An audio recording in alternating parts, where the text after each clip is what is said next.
Hello, everyone. Welcome to an all new episode of the Indic Explorer Show. I'm your host, Vineet. Please don't forget to like, comment, share, and subscribe to the channel. Your love means a lot to us.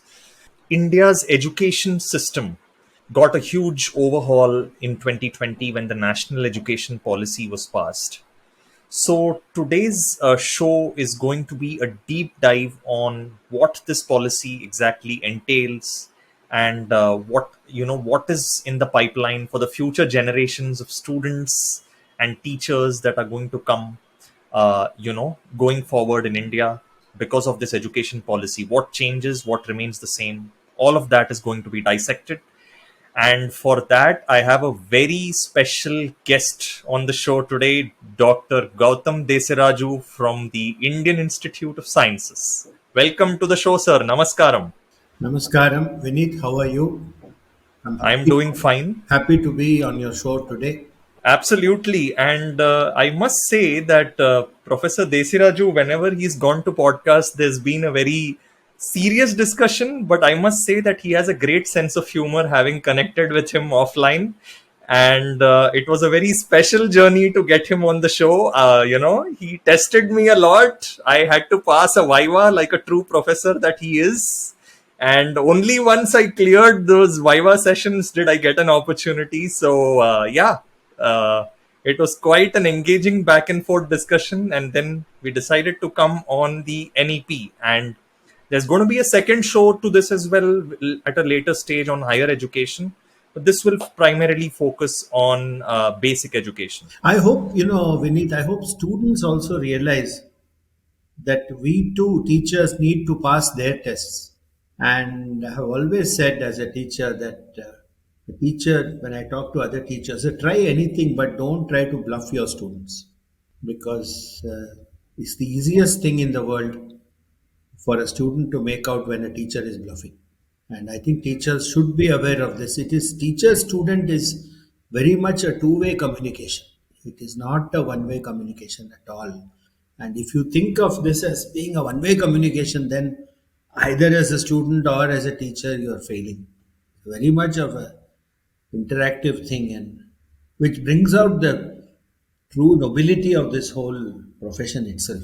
This is somewhat important for us, and I think this NEP that you wanted to talk about, the national education policy, 2020, at least tries to recognize this somewhere.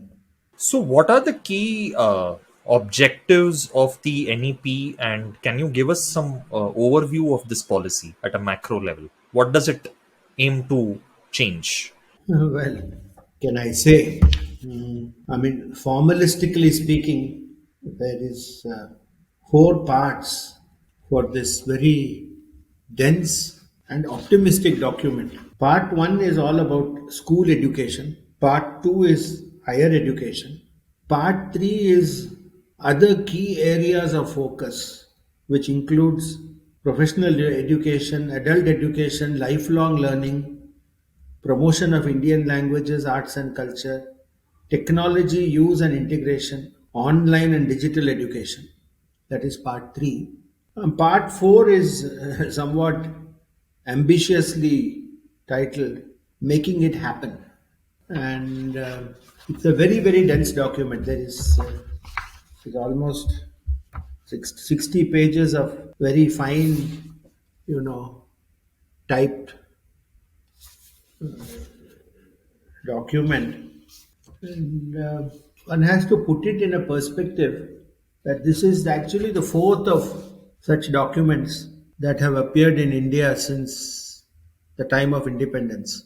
So government has realized that one needs to have an overall education policy. So I think it may be useful to look at this document in the context of the three earlier ones that have appeared. The first was actually shortly after independence, 1948, I think, to be specific. It was called at the time, it was called the Universities Commission, more informally called Radhakrishnan commission because Professor Radhakrishnan was the chairman of the committee, small committee of 5, 6 people, of whom I think 2 or 3 were foreigners, prominent people in UK and USA, and a few notables from India. I think Zakir Hussain was a member, if I'm not mistaken, and I think Dr. Lakshmana Swami Madaliyar of Madras University was one of the members. So that made us that had the first one had only to do with higher education. They did not talk about it was specifically the brief remit was higher education because a newly independent country they needed some policy to start with. The second one I think was after many years. I believe it was the early 70s. I'm not very good at dates and times, and I don't think it's very important anyway as to when exactly it was. Yes, 1964 to 66, the so-called Kothari Commission, where the chairman was Professor D.S. Kothari of Delhi University, prominent physics man. So that covered primary education as well, and sort of continued the general thing as to where we ought to be going, what we ought to be doing, because I think everybody realized that education was a pressing need, and no country can move forward without a proper education system. That's impossible. So various countries have realized it at various times, and so we had the second document in terms of the Kothari Commission. The third one had no name as such. It was set up by Mr. Rajiv Gandhi after shortly after he became the prime minister, and I think it was dated 1985. It is simply called Committee of Officers, and it was a number of officials who actually put that thing together. And so, if you take 1948, 64, it is about 20 years, and then 64 to 85, again another 20 years, and middle 80s to now it is slightly longer than that, isn't it? 1, 2, 3, 35 years. Because before we came up with the National Education Policy 2020. Now, as a side note, it may be mentioned that all these reports, including the present NEP, are very serious documents, and there is not much here that any educationist, teacher, etc., can really object to. There's nothing in these reports that is particularly, that way controversial or people can start arguing hotly about this and that. Curiously, as far as the first three reports were concerned, no major recommendations made by any of these committee reports was actually ever implemented by the government of the day. In fact, Radhakrishnan complained a few years after the report was written that they had 5 or 6 major recommendations. But he said the government only accepted the most minor recommendation, namely that had to do with the setting up of the Universities Grant Commission, UGC. And then he actually has written somewhere, I don't have the reference, where he says that that almost came as an afterthought because some of the things they did mention about very serious points about the need for spirituality in the education system, and they wanted to make something religion neutral. So I think their first and important recommendation was that any college or any university thing, the first thing in the morning is he said that students should be just asked to sit in their desks and have 5 quiet minutes to themselves. Close their eyes and have 5 quiet minutes to themselves where he or she could think about anything, presumably something of a higher nature. And this was actually a religion neutral recommendation. No, they said no words need be spoken. Student simply needs to be with his or her thoughts the first thing in the morning. And then you continue with the rest of the curriculum, whatever you have to do. So none of those things were actually implemented, only the UGC thing. And then I move forward, fast forward to the Committee of Officials report. The only thing they implemented there in that report, which was it's quite a good report actually, was that they changed the name of Ministry of Education to Ministry of Human Resource Development. And at that time, it was widely touted that this proved the genius of Rajiv Gandhi and all that. Now, I don't know if it proves anything except the fact that the NEP 2020 recommends that the name be reversed to Ministry of Education. And that was done promptly. So, whether it was Radhakrishnan thing or the Committee of Officers or NEP, the things that had to do with name changes, they did it immediately, almost. And they didn't do anything else. It begs the question as to how serious the government is about actually implementing any of these reports. So I'm starting on a very realistic note. All these four reports are excellent, by the way. If you read it, they're actually even gems of prose, the way they have been written and very carefully. I mean, in the case of NEP, I know a couple of people who were members of the committee, and their sincerity and all cannot be doubted. They've been totally objective about the whole thing. And so then the question is that what has the country gained by these four reports? In fact, a wit said that if you just take the original Radhakrishnan report and implement it properly, now that's maybe enough. So it is sort of a thing that, yes, we have produced a report. We'll go into some of the details of the thing now, but I wanted to give this broad overview about these reports in general and the fact that NEP 2020, in that sense, doesn't prove anything. It is the fourth such report that has come out in post independent India.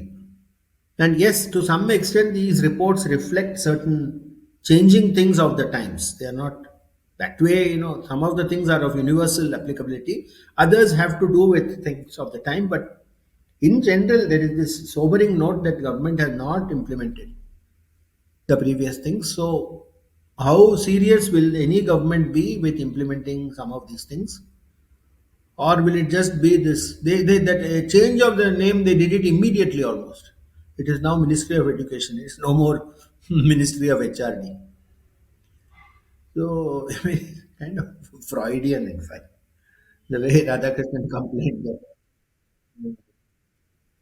they just set up the UGC because that was the easiest thing to do, so-called easiest thing to do, but to set up the UGC. And UGC is something So, we persist with even after many other countries like UK have scrapped the UGC. I will come to the UGC a little later on if we have time. right. So, what are the key objectives of this report, and what does it particularly address on school, especially with regards to school education? I'm glad you talk about school education, Vineet, because if you get your primary education correct, you will not have any problem with advanced education after 15 years. And this reflects a certain lopsided thinking, which here again I would put the blame at the Nehruvian administration when they tried this top down model. And instead of worrying about primary education, for example, suppose you have a primary education properly, which includes education given to young girls, many socio-economic problems will get solved. Women not being educated, that's one of the things that NEP 2020 does talk about, and more than the other three reports. Although they do mention it, if you go back even up to before all these reports, if you go back to Swami Vivekananda, he talks about the importance of women in our society. And he talks about the fact that educating women is got to be a very, very important part of a social revolution of any country. So, yes, they have talked in all these terms. So, as you said, what is primary education part Latterly, I think they have started putting in more money into primary education. But I think a misplaced emphasis on higher education, I think, is like if you take the China example, post 1980, which is when China opened up, even in higher education, they put money into the correct place. And that is because they wanted this progress in STEM subjects very quickly. They put in a lot of money, of all things, in undergraduate laboratories. Undergraduate and laboratories. Think of it. Somebody out there in China knows exactly what they're doing. Because this is where in STEM education in India, we really suffer. Firstly, the undergraduate program is bad. Firstly, undergraduate education itself is in bad shape because it is largely in the control of the state universities. And that's another story as to why the state universities have not pulling their weight fully as much as they might, because maximum number of students go through the state universities. So they put the money in undergraduate and then in the laboratories, because no STEM subject can be addressed without practical training. Any amount of theoretical knowledge in physics, chemistry, and all that, it will help you to pass the IIT JEE exam, but that doesn't mean that you appreciate science. In fact, that's one of the good things of NEP 2020, which Prime Minister has recently emphasized, that there is a strong accent on improving practical training. And for example, he gives a very appealing example that he says in his own school where he went. He says the school teacher asked them, and each student was to go home and bring back, for example, the first student was asked apparently to bring tomorrow 10 grains of rice. And then the second student was asked to bring 10 grains of, say, tuvar dal. So, like that. So, he said that when we went home that day, he said the first thing, most important, we felt like telling our mothers was that this 10 I have to bring. This 10 number was going through our heads. And he said that we didn't even know what some of these things are, but we were told that, okay, you bring 10 of this, so we brought.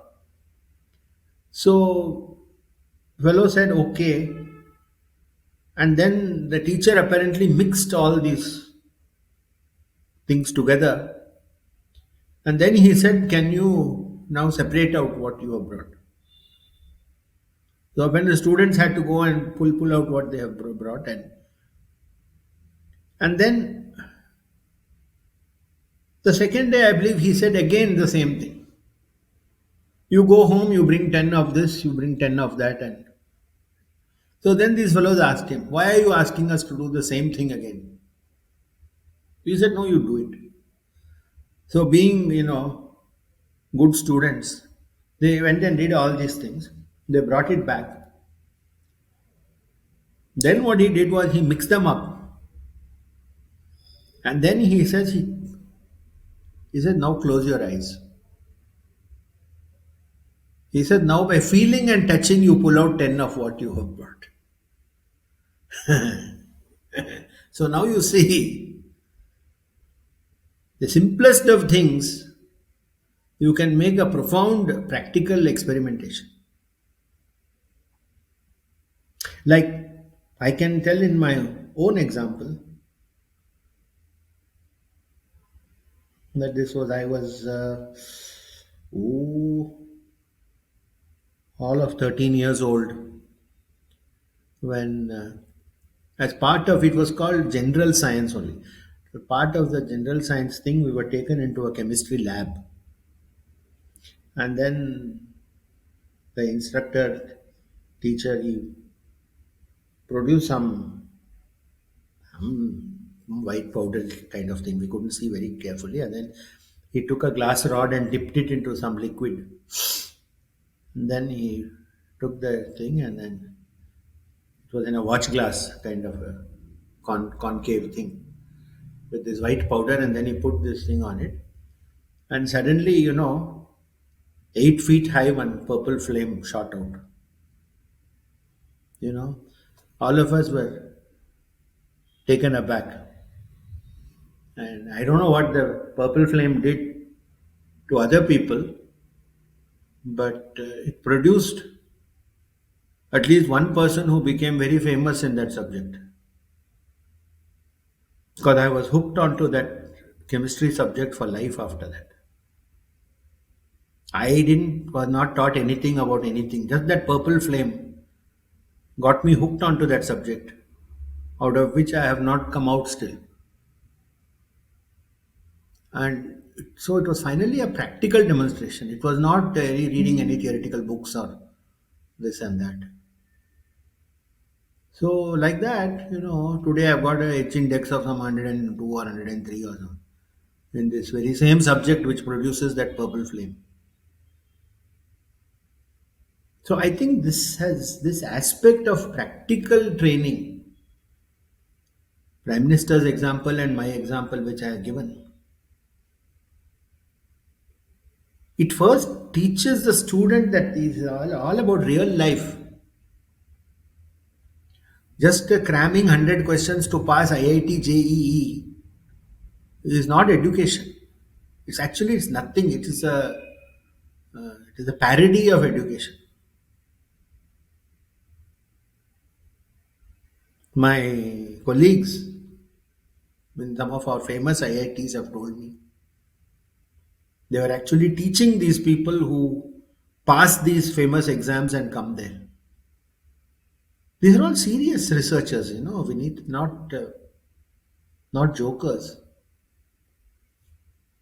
They used to tell me, Professor Desiraju, we don't even know why we are teaching them. Because all we need to do is to just give them a degree saying that they have passed IIT JEE, and after 4 years they're going to get a BTech from this place. And that will be enough for them to get some Narayan Murthy's job somewhere in very high pay. All that Narayan Murthy wants to know is that you have passed IIT Kanpur BTech. Why are we even required to teach them? This has been told to me by professors in these places. I say, this is not the kind of stuff that one can conjure up. But that's a sad state of affairs, no? Like, if just the institutional tag, I mean, sometimes we just chase those tags without really knowing what is the learning. Like, I've seen people from elite institutions who are probably not that good, and I've seen people from normal institutions who are very good. Like, both, you could say, I wouldn't even call that outliers. It's possible, it's fairly common as well. uh, but then it just shows that we are kind of status seeking rather than, oh, the tag of IIT, rather than what do you actually know from from those years. Yes, I agree with you because the value system has been changed like that. So it becomes actually funnier and funnier. They only want to go to IIT Bombay. They don't want to go to any of the other IITs. I know you're from Bombay. I grew up there too, so it doesn't matter. So we can joke about Bombay. It's all right. They only want to go to IIT Bombay. And even in IIT Bombay, they only want to do computer science. Now, if you don't do computer science in IIT Bombay, then you're a failure. Finished. Zero. Empty. Now, if you do this one, then your starting salary will be 3 crores a month. Or that's what they think. I mean, so how does this level of miscommunication, mass hypnotism or mesmerism, how much of it is the parents' fault? How much is it, the system's fault? See, these are problems that sincere application of NEP may actually solve. So that far from being an academic document which is ignored by the government, like the other three reports were ignored. Like if you compulsorily sort of start bringing all this thing down more to real life and real people and real emotions, then the kind of as I'm greatly inspired by what Swami Vivekananda said about education and many other things in general, because he was a man far ahead of his times. And so he said this education thing also is this: there are two types of teachers. And he says one is called the external teacher and one is called the internal teacher. Now, suppose I am teaching you or something, I am the external teacher. So I start a process. Then he also adds very significantly. The only role of the external teacher actually, Vineet, is to open up the internal teacher in the student. Because once the external teacher is able to do that successfully, then he is not even needed anymore. And that is when learning becomes a joy. And you will never have a conflict. People have asked me, as I've written some book or something which is in an area which is very far away from this purple flame subject that I have dabbling with for 45 years. Suddenly I changed and did something else. But that is all part of this internal teacher thing. Nobody told me after some time that come sit down, I'm going to teach you Constitution of India. So my question here is, how does this policy actually solve for that? Because somewhere I feel that there is parental pressure, but there is also not enough institutions and a lot more competitions. Like the number of seats versus applicants is huge. I've seen mediocre students abroad going through a stress-free life. But in India, every level that you move upwards from 10th, 12th, graduation, etc., there is a scramble for seats, and then you have these institutional tags, which makes it even worse. So, how is this document going to solve this problem? The document per se cannot solve anything. As I said, the document there's nothing you can disagree with in that document. The question is the implementation. And as I said, that last section is written in a very ambitious way, making it happen. If it were that easy, we wouldn't be struggling after 75 years. I think the way we have to make it happen is to demystify education. And there are, I think, three major recommendations of this NEP which deserve more serious consideration. And the first is that the education, first, I've already mentioned the emphasis on practical training. Practical training is now absent in our education system at all levels. You will not find a teacher who will do what the Prime Minister's teacher did and said, go and bring 10 grains of rice. Even in the village, they won't do that. And in the big city, I went to one of the best schools in Bombay.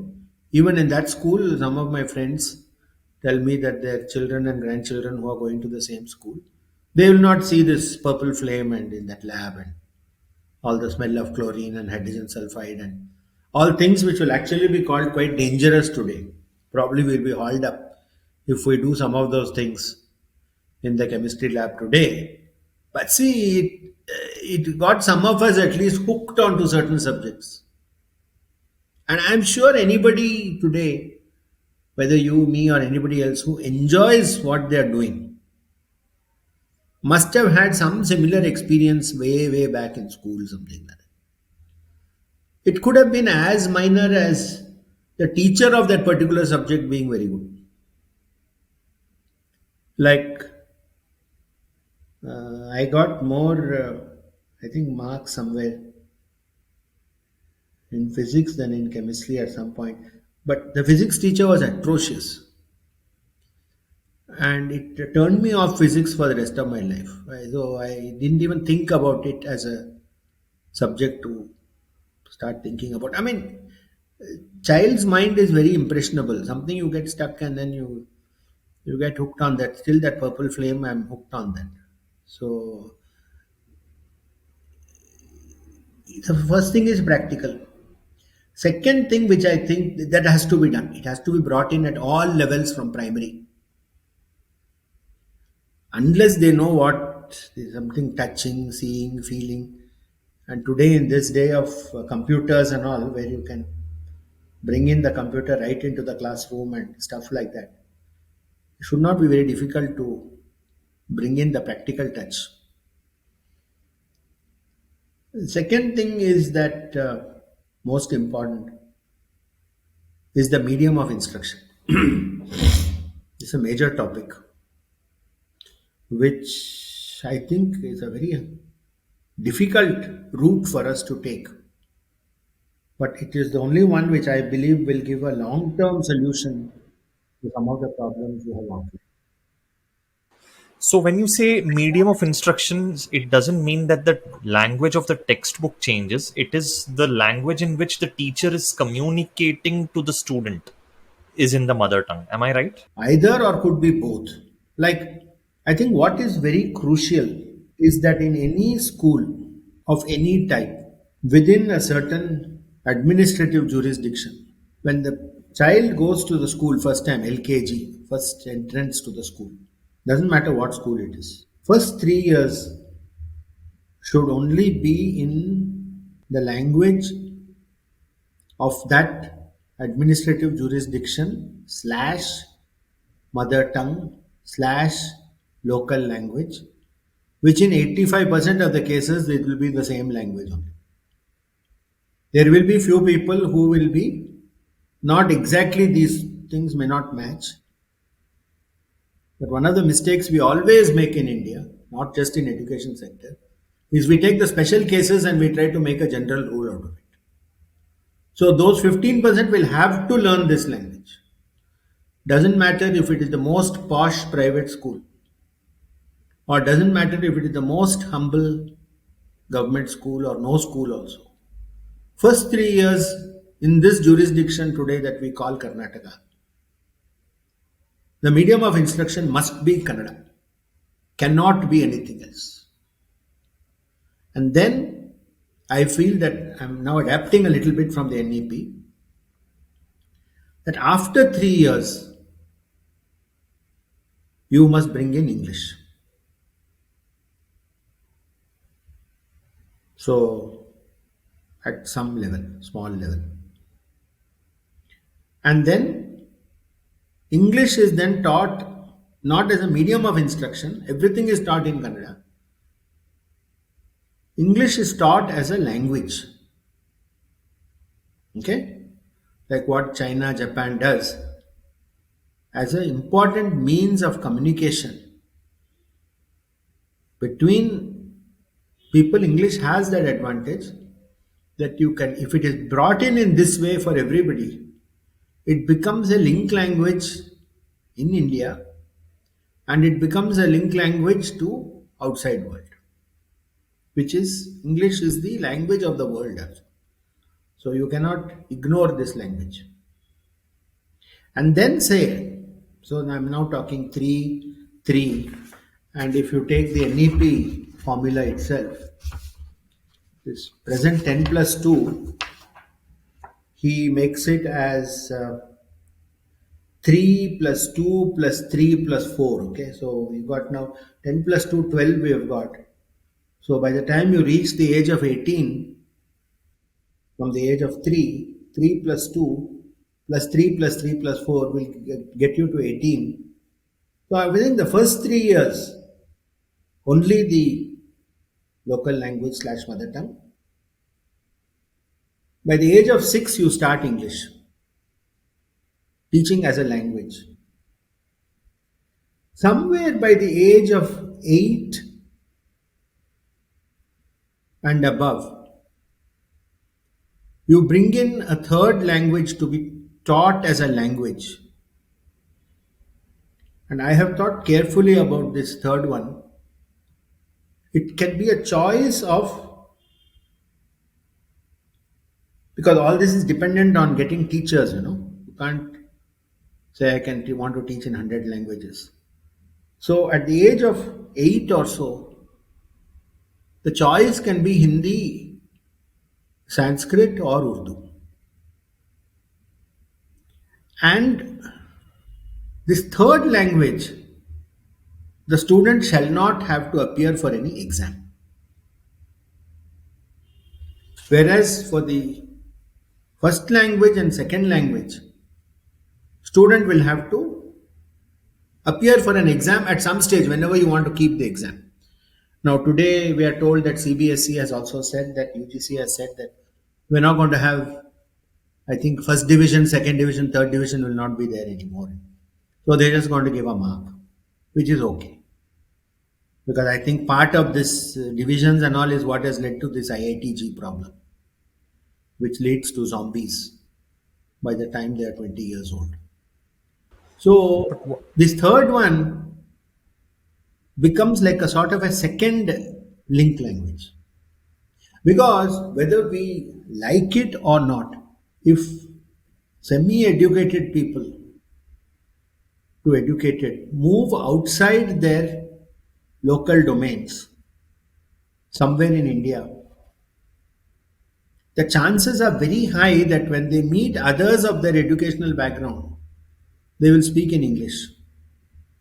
And when they meet people who are below them in educational background, they will be forced to speak in Hindi. So that is why you need both English and Hindi. Statement is made little carefully. I'm not saying English is better than Hindi. No. I'm just saying the kind of person who can be approached by, suppose I'm a Kannada speaker.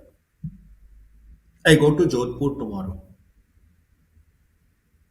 and I have to immediately figure out something, that I need a taxi or something, I have to go somewhere. The chances are that I will need to know enough working Hindi. Otherwise, yeah, I'm going to have a problem. Obviously, Kannada is not possible. And chances are that I will not be able to manage in English. The same way that the man from Jodhpur, if he comes, let us say, yeah. not necessarily to Bangalore but goes to Mysore, Kannada is not possible for him, Hindi will not be understood. So he'll have to manage something with English. Something. But I have a So question. there is I have a Think question. is little bit flexible. Hmm. I have a question here. So you're saying that the first language is the local language. What happens in the states which are Hindi speaking states? In UP, in Bihar, where the first language is Hindi, so the third language will be what? They can pick whatever they like. Let them pick Sanskrit then. That is why I put that Sanskrit. So you're saying it's only between Hindi, Sanskrit, and Urdu. There That is is, no other I'm saying no taking exams in that third language. Yeah, I know, but that is only within these three languages? I see you need teachers, no? Because the I way could I would sit in think of it, Lucknow. the I could way, sit in Lucknow and say I want to learn in Malayalam. Now, if a school is able to manage that, yeah, then by all means go ahead. Because it's allowed. I'm of the strong opinion that the more languages you learn, Indian languages, the greater will be the unity that is fostered in the country. Correct. There is no two ways about that. You will also understand a great deal of the culture and traditions in parts of the country which are widely different from yours. But I have taken these three as a representative, saying once again, the chemistry, my experiences as a chemistry person, strongly colored in all this because we are a subject which believes in generalizations. And we like to have a general kind of a picture with 60-70% of the cases will be solved with that. And we'll say the other 30% is all some special cases. We will take them up when we come to it. No, I understand, but So purely from the point because it does mention that it's looking for a multilingual kind of society, right? That's definitely, and which is a because good thing, right? Because it's that's one of the things which NEP yeah, actually yeah, yeah. says, you know. Which is a great thing. I would say that it helps the cognitive development of the child as well, right? At a younger age, you also can scientifically, it's proven, you learn more languages more easily than you do in middle or later ages. But the point here is like, for That is example, in one. Haryana, That is one. You finish your point. Afterwards, I'll make one more yeah, comment on this. in Haryana, once the chief minister Khattar had He's fluent in spoken Tamil. Tamil. He's fluent in Tamil. Yeah, and apparently there was some policy, I think, decades back where many people learned that language, right? Hey, what is it's good fun, no? It helps so much. Like, Yes. it helps so much, Yeah, right? I Like, if myself am able especially, to speak one, two, three South Indian languages properly, and I have a sort of a semi-working knowledge of Hindi. You know Bombay Hindi, so that's my knowledge of Hindi stops with that. yeah, And but in this I've never case, used Hindi in my daily life, so I've become rusty there. But the three South Indian languages I'm able to manage quite well. And I found that knowing more languages is always an advantage. It is never a disadvantage. And the other important thing is, this what why am I insisting on the local language for the first 3 years? Because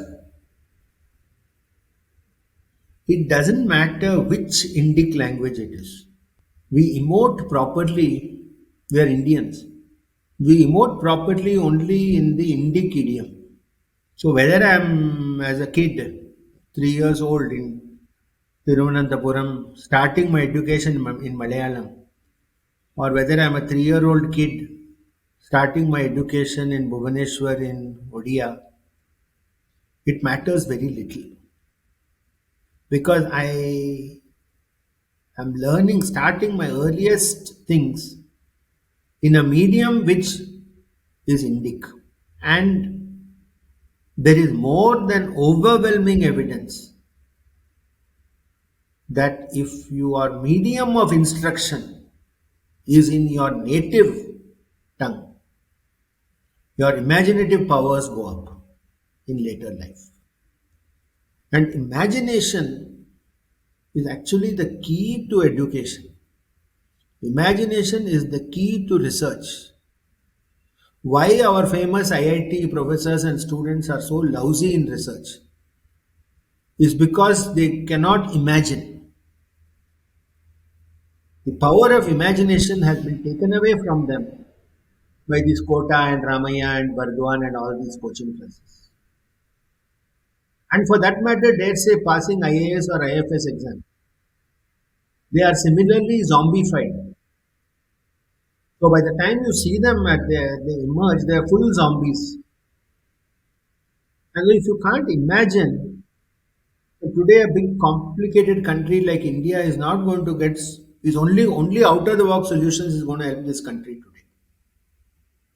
By passing that Ramaya and scoring and from getting computer science in IIT Bombay, you are not going to be able to solve big problems of this country.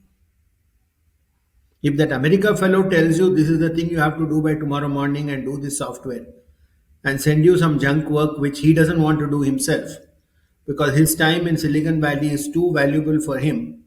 If you want to do that, then you go to Kota Ramaya and do all these things. That is your lookout. But I think and I hope that somewhere along the line, somebody who is going to implement at least parts of NEP, I'll be realistic. If you can implement 10% of this NEP, we'll be doing better than Kotari and Radhakrishnan and that officers group reports. My only fear is that they won't even be able to do that much because the problems in implementation are formidable and it is not so easy. We'll come to some of them if I don't know how much time we have. We have a little time, we can get into some of the problems with implementation. But when you learn in that Indic thing in the beginning, your imaginative powers work. Like I have seen innumerable scientists from, let us say, China, Japan, Poland, Germany, France. Their entire education, including the science education, was in their local language. Hmm.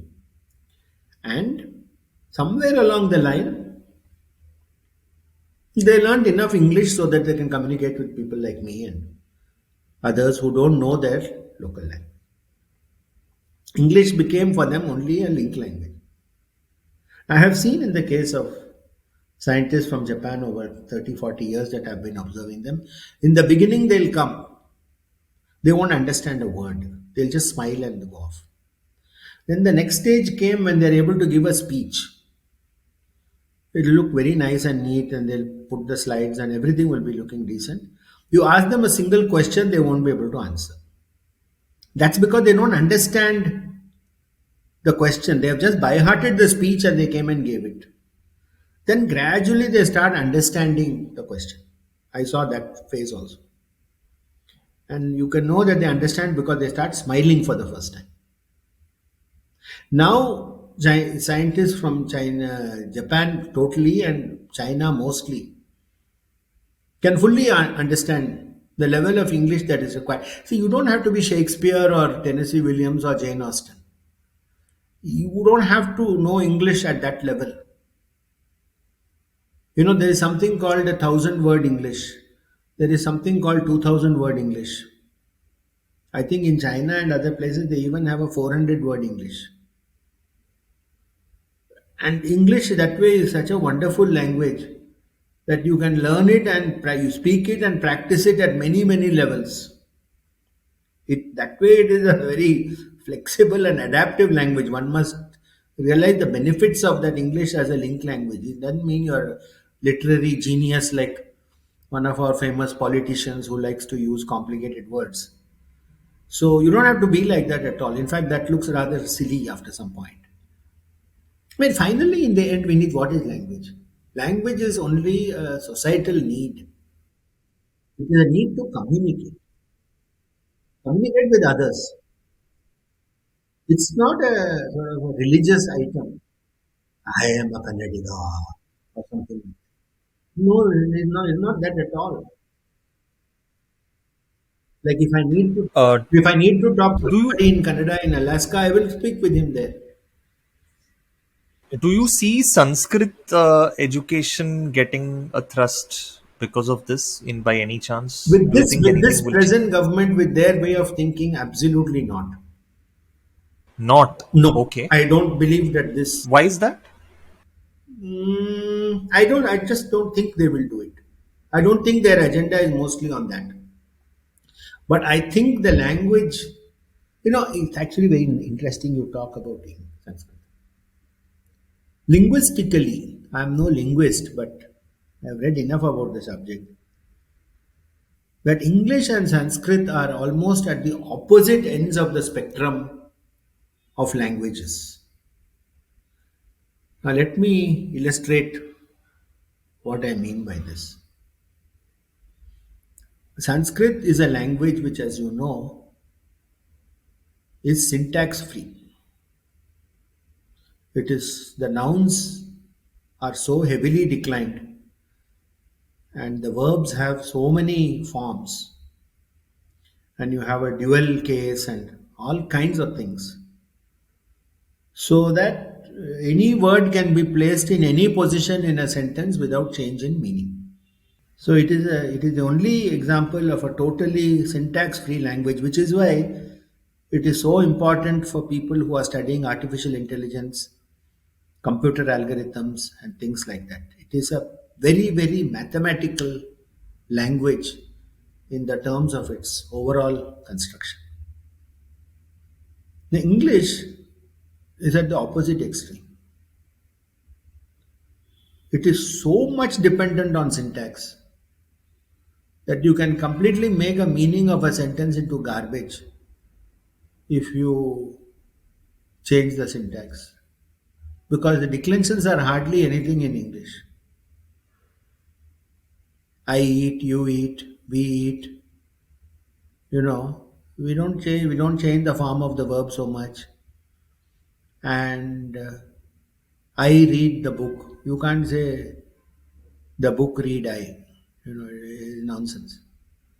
Sometimes even putting a comma and removing a comma changes the meaning completely. So the language is very subtle. Sanskrit is not a subtle language. It's all in your face. There's nothing that is missing when you read something in Sanskrit. There's no, which is why it is so well suited to poetry and all that because of this particular thing. So actually, I would feel that a young student in India, if he looks at it from this point of view in terms of intellectual development, if he or she were to pick English and Sanskrit as two additional languages which are learned, I think that will give rise to a more holistic way of thinking of not only yourself but the whole world. But why do you say that despite this, you don't see that taking off Sanskrit? I don't think this government is committed enough to this. That's my political opinion. I don't. At a policy level, it seems like it will receive a thrust. At least At I the mean, policy level, even I do not. okay, Because the book doesn't mention this, NEP doesn't mention Sanskrit. It simply says, I think, right. Indian languages, arts, and culture. Let us see what he says. India is a treasure trove of culture developed thousands of years, manifested works of literature, customs, philosophy. Incredible India, arts, language, of course. Unfortunately, Indian languages have not received their due attention. The country has given those languages endangered list 22 languages. Countries Yeah. English, French, German, Hebrew, he says Korean, Japanese. Sanskritam கிடையாது இங்க. It is the word. But that is an issue. So here is where I have an issue, which is that why English I can understand, but why should the government take the onus of promoting other foreign languages, which is like literally saying that we are funding our own brain drain? No, that means we have I an mean, what's the need because for it? I think and it the should, only in explanation my view, I am a scientist. I follow Occam's razor always. Go for the simplest explanation. We have an inferiority complex.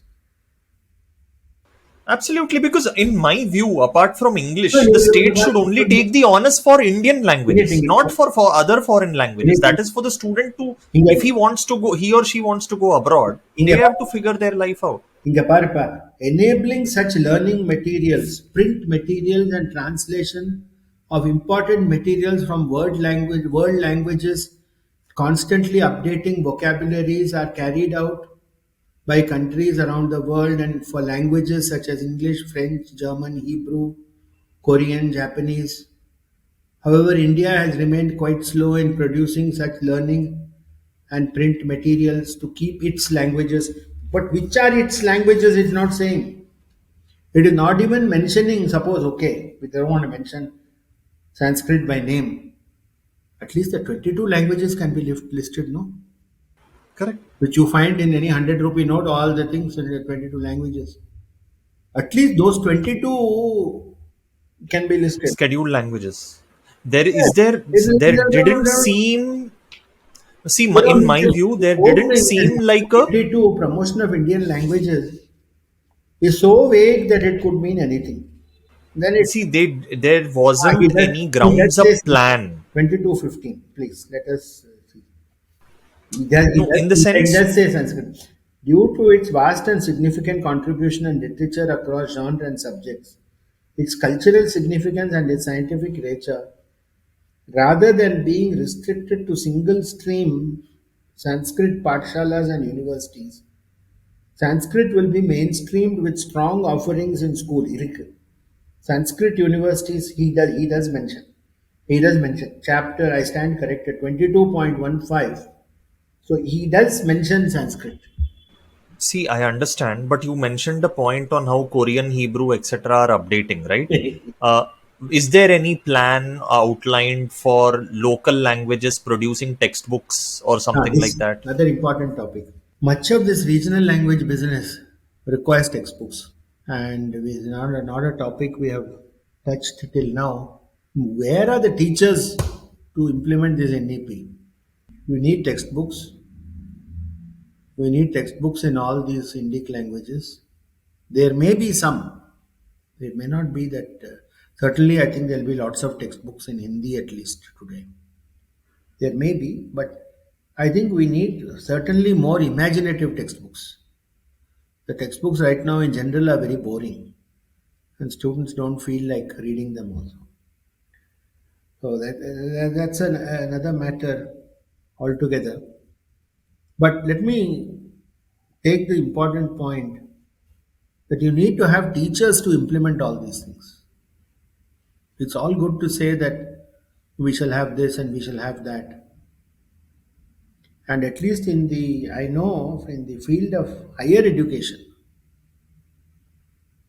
that there is a lot of resistance from the teaching community to teaching in any language other than English. And recently, UGC chairman has sent a letter to all the central universities at least, which is very timely, where UGC has asked what is the timetable for starting teaching in the local language. So I'm glad that UGC at least is finally playing its part as a regulatory agency rather than simply act as a funding body, which it has been till now. In fact, that is an inherent contradiction in the UGC itself. You cannot have a body that is giving funds to also be a regulator. These two have to be they're separate. People have to do all these things, but that's another matter. And I would have liked to see in the NEP, major reform of the UGC itself. But the NEP, let's be fair to the NEP 2020. It's not so much about implementation, but more about the vision. You need another document, a much longer document, where you have to worry about implementation. And certainly, we have to. I see the other thing that this local language thing will solve is that this linguistic chauvinism will come to an end almost immediately. So the moment you say that you're going to teach, and it's going, see, let's not forget that the importance of this has been known for a very long time. I'm always fond of mentioning that Rabindranath Tagore in middle 30s wrote to Shyama Prasad Mukherjee, who was then Vice Chancellor of Calcutta University, that he should permit the writing of PhD theses in Bengali. And Mukherjee was not very keen. And he said it will lower the quality and stuff like that. And Tagore got his chance apparently when a few years later he was asked to deliver the convocation address of Calcutta University. And he gave the address in Bengali. And I was inspired by that example when 6 months ago I was chief guest at a university in Bengal for their convocation. So they started like this, as if they're still living in England with those funny robes and archaic English talk and all. So I said, look, I've come here today all the way. I don't know, I didn't think I'm coming to England, but I'm coming to Bengal. And I said, although I don't understand your language that good, I can understand a little, but not that good. Why don't you all continue the rest of these proceedings in Bengali? I said that during the formal convocation. And the vice chancellor, the chancellor, he took a double take when I said that. And it was very clear to me that he had fallen in love with my idea immediately. So he said, it is such a nice idea that I'm going to continue my speech in Bengali. And everybody else after that continued to speak in Bengali. And after that, they told me it is such a nice idea. How come we never thought about it? I said, sometimes the best ideas are also quite simple. You don't have to do some big. Everybody 99. I'm the only person in that room who doesn't understand Bengali properly. Yeah, I understand little bit, but not properly. So how do you say chauvinism will go? Because the local languages education will increase, so No, no. chauvinism will The go. moment Is that suppose you say in every school, let us take in our most problematic state, Tamil Nadu. Every school in Tamil Nadu, without exception, LKG, one UKG, and first class. Only Tamil, nothing else. For every student, no matter who you are. Can the Dravidian parties object? They may object, but that would be for a so totally different reason because many of those people have got very profitable educational institutions that are giving English medium studies at a very high fees. So they may object for a totally different reason, but that reason will be called out also. But if something like this can be done, and it can be done, saying no exceptions, and people have asked me about this thing, you really mean no exceptions? I said, I will make one exception only.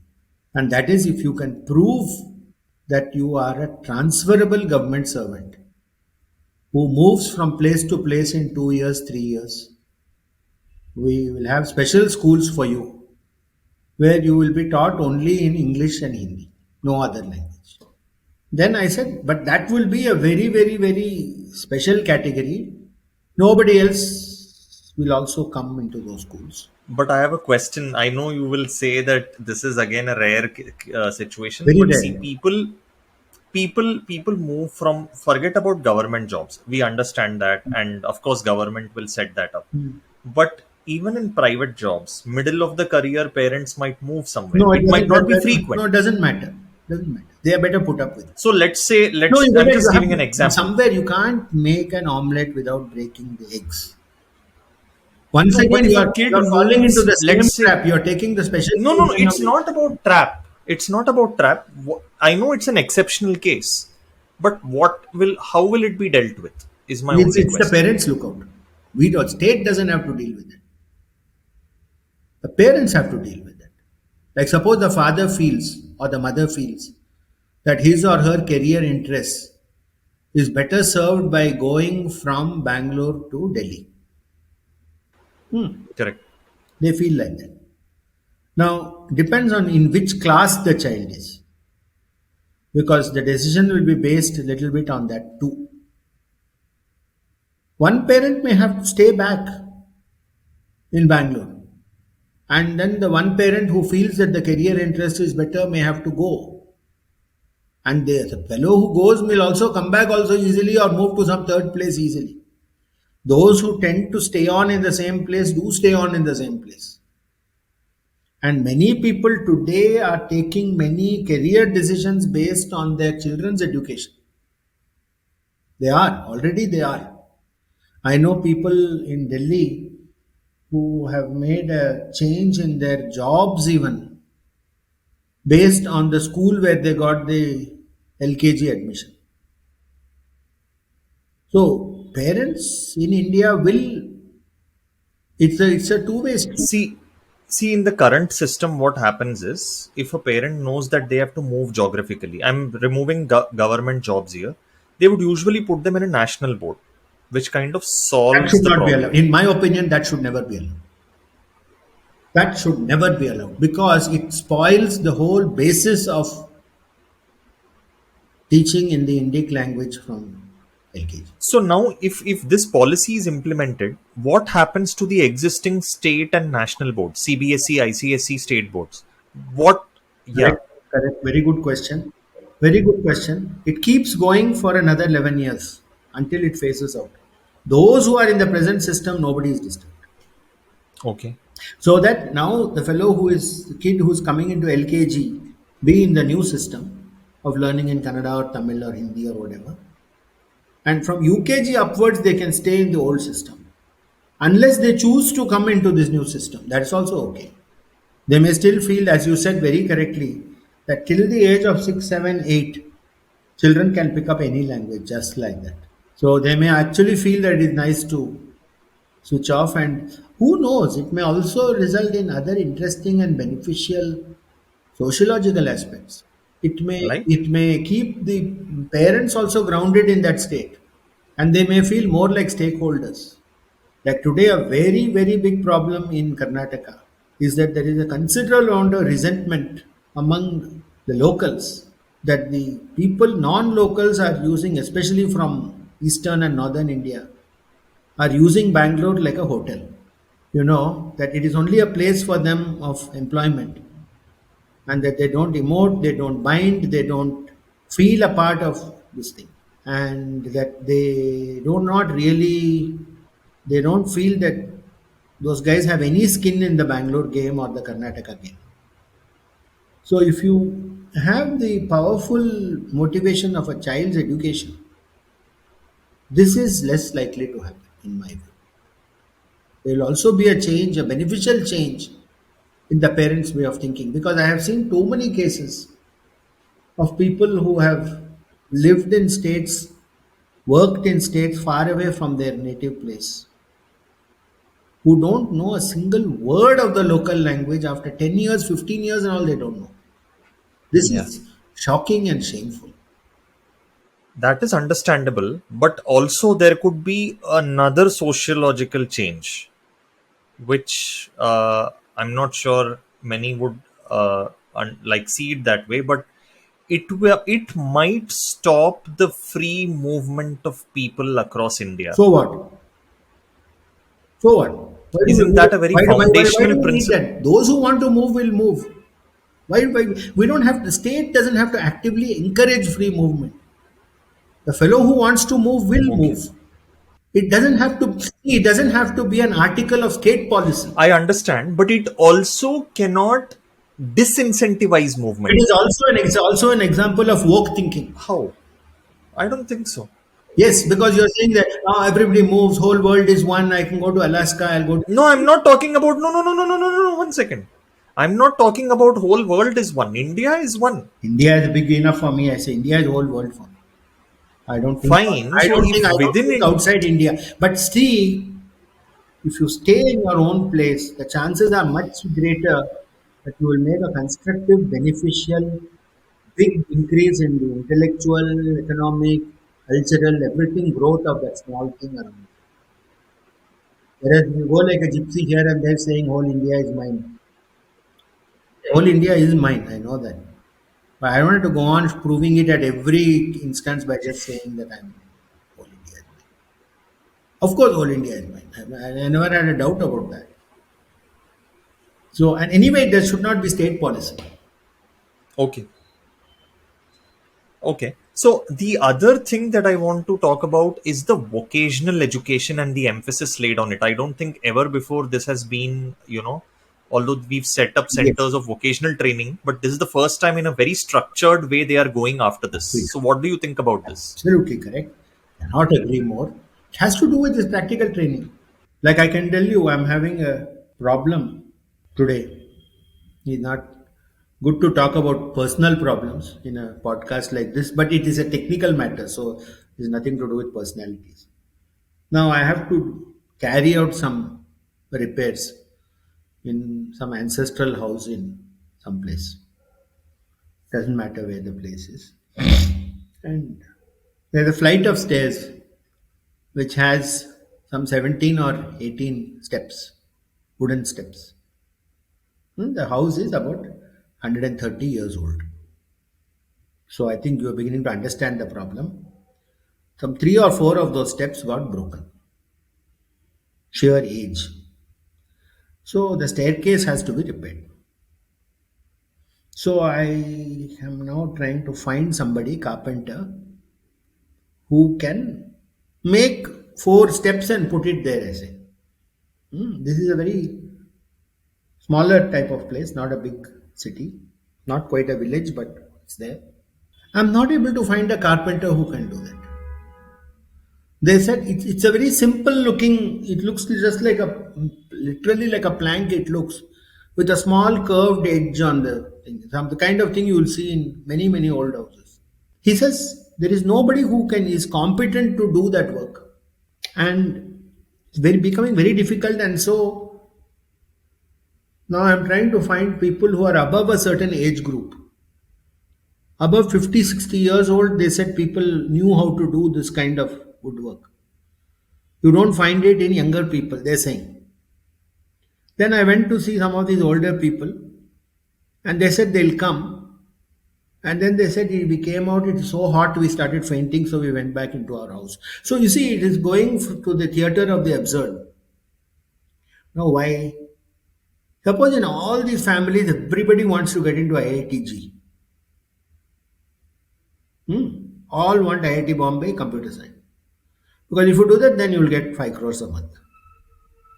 Now, once they're fixated by that, a particular skill, which Prime Minister said, by closing your eyes, you can make out if it is channa dal or tuar dal. I know now I can do it, but I don't know if somebody half my age today can do it. And I'm not even a person who cooks regularly in the house. I don't know how to cook. But I know that if you give me channa dal and tuar dal, closing my eyes, I know I can. Firstly, they won't even know what is channa dal and what is tuar dal. And now they won't even know after some time what these two dals taste like.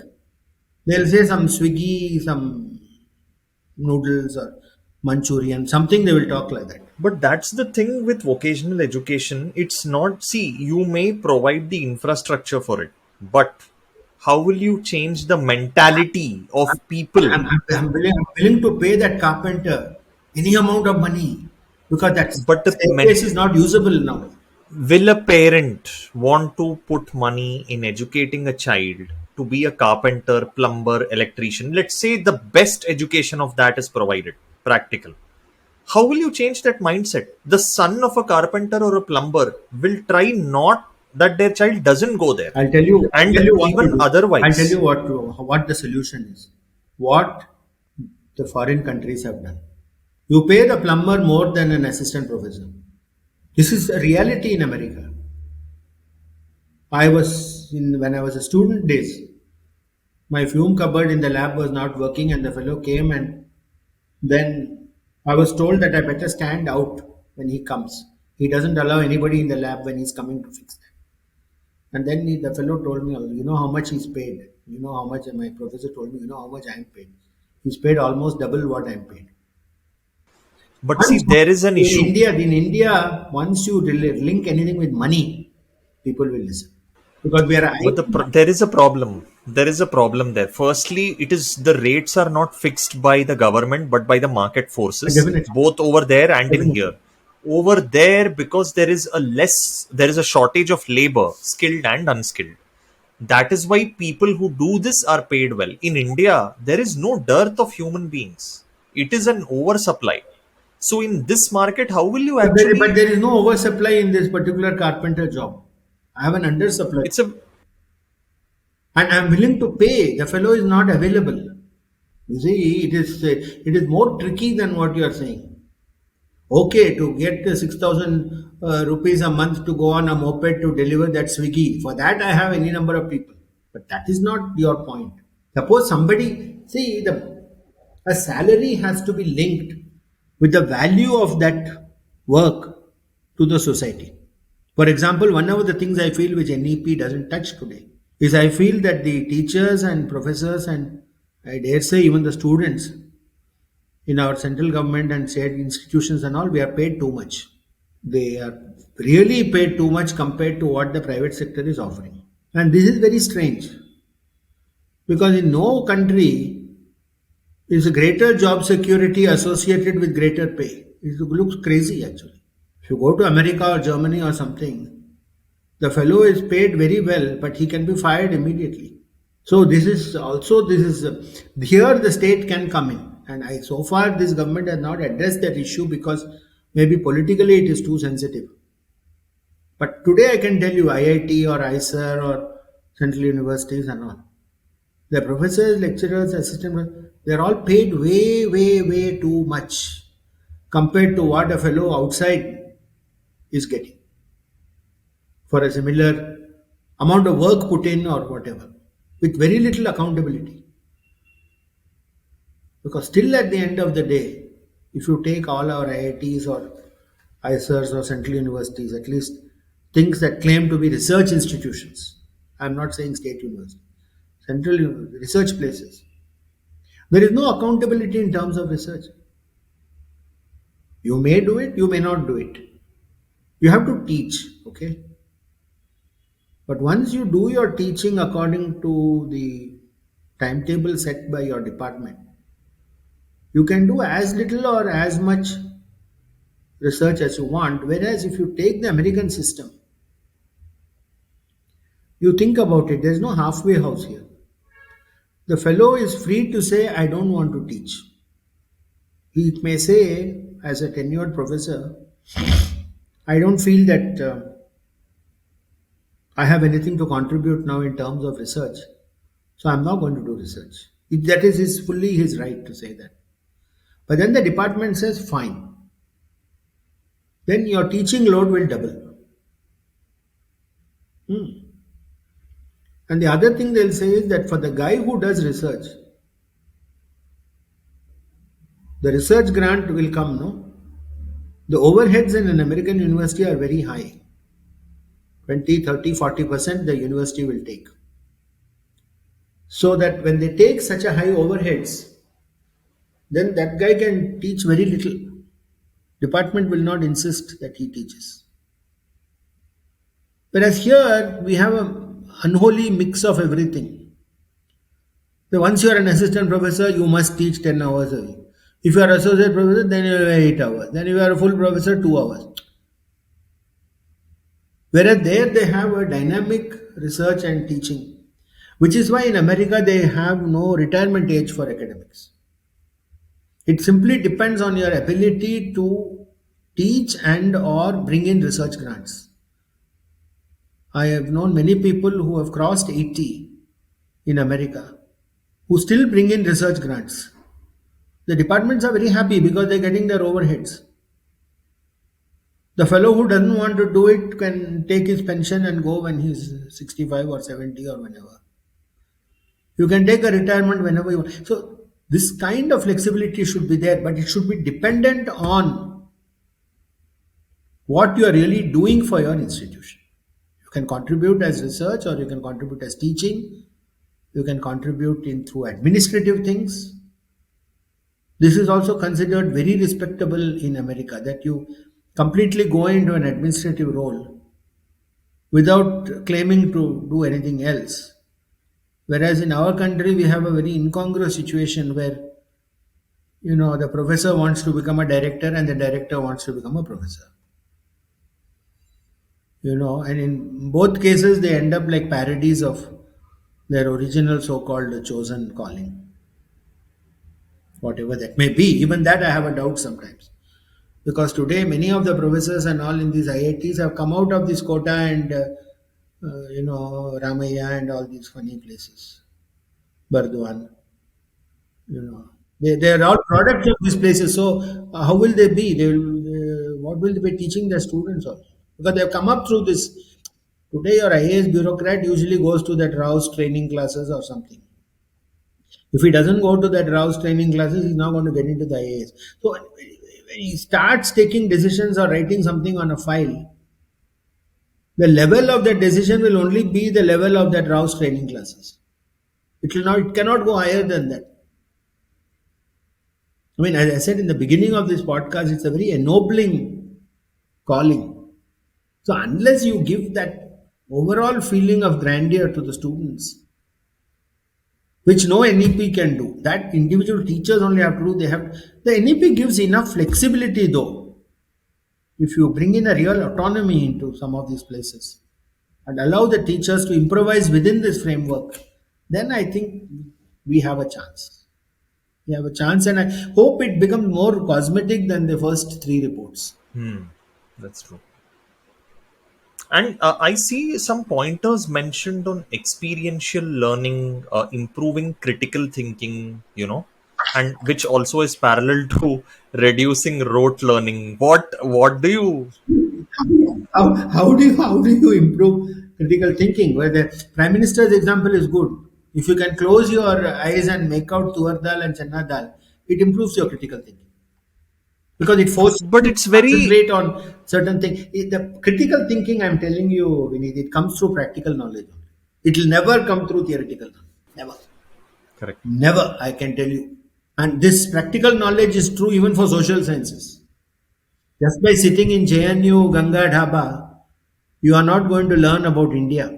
To learn about India, you have to, especially for social science people, They have to go there, do the field work. You can't sit in JNU and say, I'm going to do a PhD in some African studies of Somalia and Cameroon. It's the biggest racket. So much of government money is wasted on this PhD thesis. Always is some Africa topic. I think they have found out it's an easy way to get PhDs, or I don't know why, I don't know what they do, but luckily in recent times, JNU seems to be looking up. Let us hope for the best. So there is also some mention of course flexibility and multidisciplinary approach. Yeah, Very, very good. yeah, Very yeah. good. You brought this point up. See, this is another thing. It's a very important point. I'm so glad you brought it up. That this is more valid even in the school level, starting with secondary school level also. Like I can tell from my personal example, I would have really loved to, at the school leaving level, I would have liked to study both chemistry and history. And unfortunately, I had to choose only one of these subjects. And well, I made my choice, but 45 years later, my love of history came out in this Bharat book. So it was always there, it was latent. How I would have liked to have had a formal education in history. Whereas now it was, my history is all some self taught or something. The limitations of self taught subject are always there. So there must be enough flexibility and look, there must be flexibility also across institutions. Like some of the problems which you mentioned when they go from, say, state to state, even those people who go there and all. That suppose I've studied chemistry up to certain thing, and then I go to some other place, I should be able to take on a subject. It's just a system of credits, so that you have a certain major. You don't even need a major at school leaving level. At the BA or BSc level, you probably need a subject which you learn more than the others. But it doesn't have to be exclusively that. Like 2, 3 months ago, I went to a university in North India and I taught a 15-hour course on constitutional history of India up to 1947. It was a regular course with regular students and regular assignments, not just, discoursing somewhere in the. Now, obviously, I don't have a degree in law or economics or any of those subjects which had anything to do with the constitution. But the students liked what I had to teach. So there should be, again, it doesn't have to be a special case like this to be able to do, but anybody in general should be able to do some of these things. So long as you have enough of a formal structure so that it doesn't become anarchic, because then it has a danger of, you will become a jack of all trades and not doing anything properly. But I think certainly we need to bring in much more like I have seen many students who realize that they got trapped in the science stream. And I have especially seen people who love mathematics who felt trapped in this IITG business. Because they liked mathematics, they were able to pass IITG properly. And at the first chance they had to quit engineering, they quit and came back to mathematics itself. This I have seen this especially among students who love mathematics. Chemistry and a little more difficult because unless you learn, chemistry is such a subject that you have to be taught formally at the beginning. It's a very difficult subject. I cannot learn chemistry. If I had studied history in the beginning, I would not have been able to teach myself chemistry now. I'll say that. Whereas having done chemistry, I can teach myself history enough to learn about, at least enough to write a book that has sold several thousand copies. That in itself may not mean much, but at least I could come up to a certain level, which is recognized. So it's a open and flexible thing, but basically NEP gives the formula for a imaginative teacher, and we need to restructure our institutions. We need to have a lot less governmental heavy handedness in the way in which we deal with our institutions. A great deal more autonomy has to come. Great deal Do of you private, see a private risk funding of has to come. Otherwise, we can't afford this very fancy document. We can't afford it with government money because there is just not enough money in the government to do all these things. So somewhere do you have you to bring in see private funding and a risk of social science paradigms entering into STEM because of the interdisciplinary approach? I'm sure you understand what I mean. social science paradigms coming into. STEM. No, I think on the other hand, I will be more positive. I think STEM paradigms will go into social sciences, Are you sure about that? isn't it? Isn't it? Because anybody who likes logic will like a STEM subject. And there are, believe it or not, still logical people in the social sciences. A There few, are not also many. people in the West, especially, who feel that mathematics is a racial construct and things like that. I mean, you get what I'm saying. Those things can happen. No, no, I know that this whole CRT and woke business. But there is one reason why we have to start teaching in the mother tongue. The moment you start getting into teaching in Indic language from the beginning, this whole woke nonsense will, we don't have to worry about it. Because believe it, you must believe me this whole woke thing is a big fraud that is being perpetrated on the world by America. So it is like a national mission. We have to see that it doesn't happen here. Mm-mm, it's not. It's not fashionable. Mm-mm, not at all. What about extracurricular activities, sports, physical development? NEP says that. Yeah, This is very important. Very important. And once again, this IITG Ramaya. You see, we are taking away the childhood and the joy from our youngsters. This Ramaya is there. Then there's a coaching class for Ramaya which starts at fifth class, and then there is one a third class coaching class for Ramaya. So if you start thinking like that, then there is absolutely no hope. Because I don't understand. That's why I think smaller schools, less ambitious curricula, just teach a few things, but teach them properly. Like simple things. Once I was fellow came project student. He was doing something. He was talking something here and there, like a silly fellow. So I asked him just like that, what is the color of copper sulfate? Anybody who is even claiming to have studied little chemistry, at least knows what this copper sulfate is, and a color is something similar to the color of the shirt I'm wearing. Now, but his answer was something that left me, reeling. He didn't say blue, green, purple. Even if he had said black, I would have. He started saying copper sulfate. He came from one of our prestigious IITs for a summer project in my lab many years ago. He said copper sulfate, copper, 4s2 D10, 3sp, 3d2. He was trying to get the electronic configuration of copper in his mind to try to derive the color of copper sulfate from his so-called mathematics genius and learning all these things. So I said, what are you saying? I said, 4s2.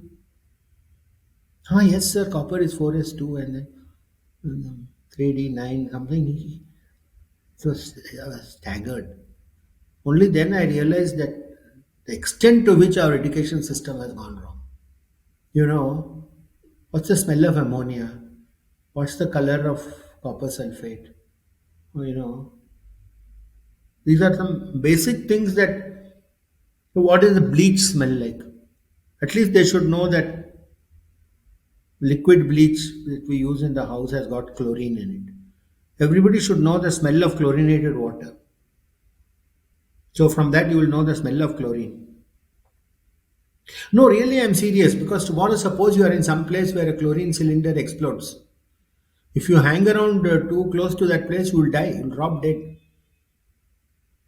You don't have to have said I've studied chemistry or I don't like physics or whatever. But you need to know at a certain basic level some of these things. That is the practical knowledge. And I think we need a more relaxed syllabus, we need. A relaxed syllabus with less emphasis on rote learning. Maybe even scrap IITG for 5 years. This is My favorite whipping boy, because I have seen. You're destroying the business of so No, many no, private I tell coaching. you, the single IIT-G has destroyed education in our country permanently. So I have seen IIT professors here setting those question papers. They are always interested in being one step ahead of Ramaya. They said Ramaya has done this, so we'll have to put a question that Ramaya student cannot answer. I have seen this with my own eyes. I'm not making any of this up. And there was one guy who was a special expert at getting the better of Ramaya. So he was in great demand. ये क्या है यार?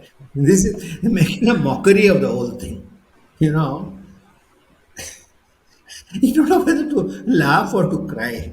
I mean, it's a, like I heard this a lot that CAT is an elimination exam and Gmat Yes. is a selection Yeah, exam. So basically, I correct. mean, it's like the idea is to eliminate I mean, the whole design itself is something at that level, right?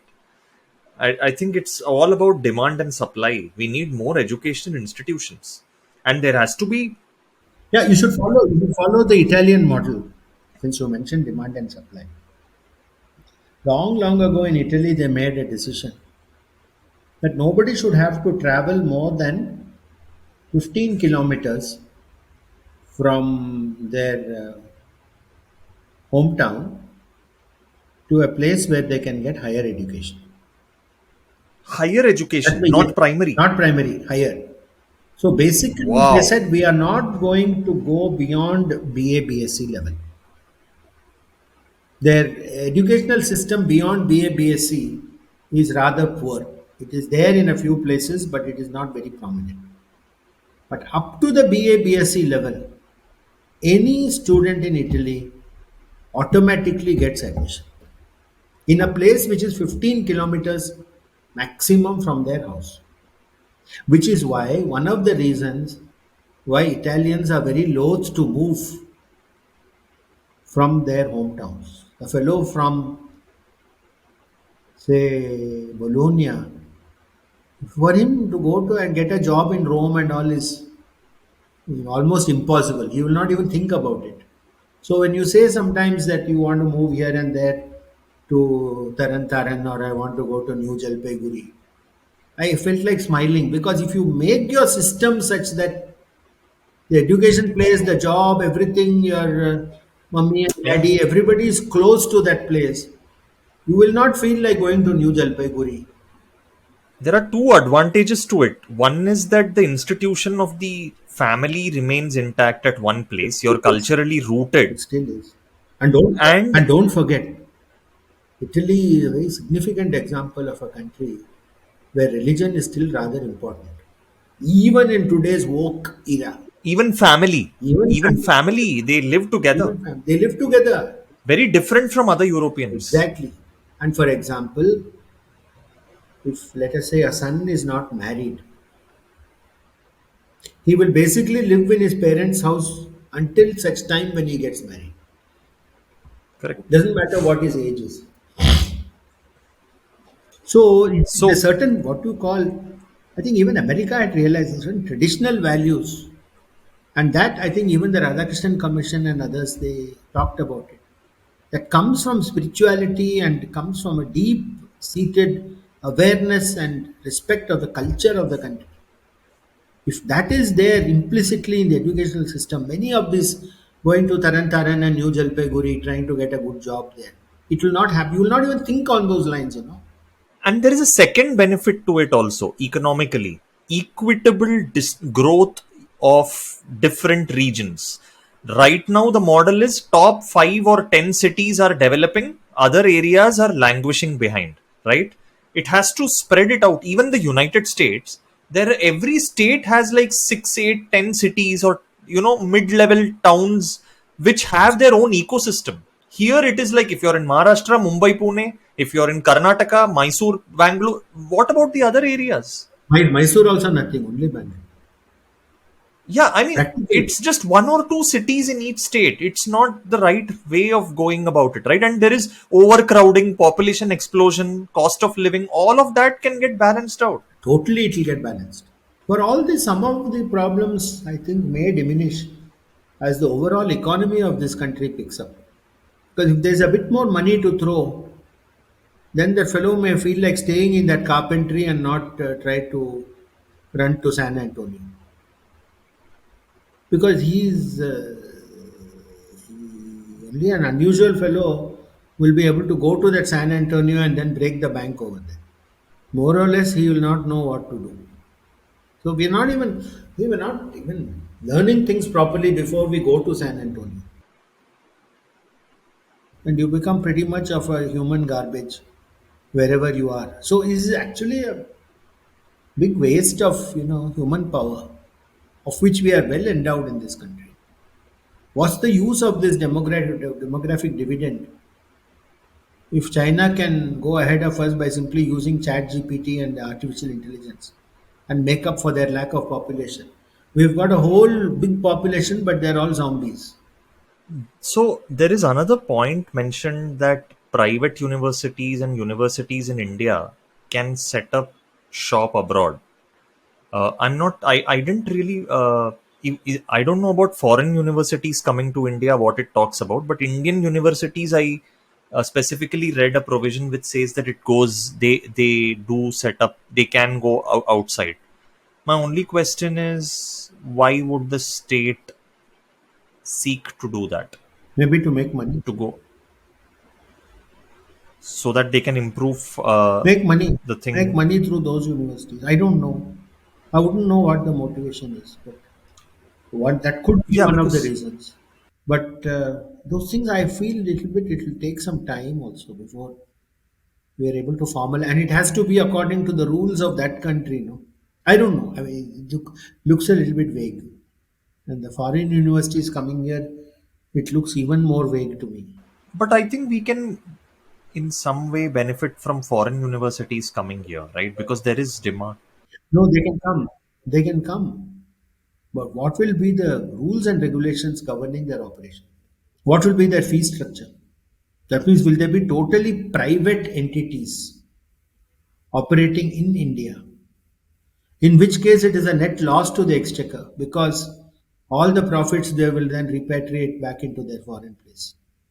So then, what are we getting out of them here? Education. Even that we have to do the cost analysis, no? Why? Because if we are, see, there is more students than there are institutions. Institutions aren't enough in number. So if we have more institutions, it's beneficial. We can. Why can't we start our own? Why cannot we start our own institutions? Why do we need to bring in the foreign institution? What is it that foreign? See, today my real danger is if you bring in an American institution, they will start perpetrating woke ideas through this George Soros group. But see that, one second. So that you can draw a boundary that you only have to come first. Like how they draw boundaries that only STEM people can come here. We can draw boundaries that only STEM subjects can be taught by foreign universities, right? Social sciences, we can ban them. We I mean, catch this government being able to do all these things. right. So the other thing I wanted to ask is about teachers training. What provisions are there in terms of training? You know, Nothing in NEP. Nothing in NEP. Something how are they expected to move into the system without any transition? there will be a transition. It will be very painful. NEP is very silent on all. These are all the some. Wow, Prob- it can't happen overnight. They, I mean, even though it's a 10-15 year period, I understand, but still, how are they making the move? major problem. We haven't even addressed it. Hmm. Hmm. Hmm. Right. So we end where we begin. In terms of, well, will this fourth one also be gently ignored by the government? I leave this Hopefully not. question. I hopefully not. I leave this to viewers of this podcast to ponder over without being really judgmental, because there have been so many governments over 75 years and all have only done this. They've ignored. So if this government doesn't ignore, then they are special, and it is something that we shall have to commend them about in future times. So, closing words, Professor Desiraju, what do you see as the future outlook for NEP? try to take some bits and pieces out of it that look implementable other than just changing the name to Ministry of Education. Something more meaningful than that. Start working on it systematically. Start this language thing. Take the Tamil Nadu bull by the horns, because any problem, education problem, has to be first addressed and solved in Tamil Nadu, then it will get solved in the rest of the country. Okay. So, lots of food for thought, and I think a lot more questions that require answers. Uh, Still, it's the starting part, so I'm sure that there would be a next level of an implementation document, and then hopefully that will lay out the groundworks and the brass tacks of it. But Dr. Desiraju, thank you. When you started off this exercise as a student, now I hope you are enthused enough to become a teacher and then tell more of these things to others. Absolutely. I will, yeah, I will continue the Guru Shishya Parampara. Absolutely. Learned at your feet at the Gurukul. So hopefully I will be coming out with flying colors. Thank you so much for joining us. It was a pleasure talking to you. Until next time. Nice to talk in a podcast without a fixed time limit. We've spoken for almost 2 hours, so it's been quite enjoyable. And I wish you all the best, Vineet, in your activities. And this is all part of the collective nation building that we all have to do. Hmm. Thank you. Thank you so much. Okay, guys. See you around.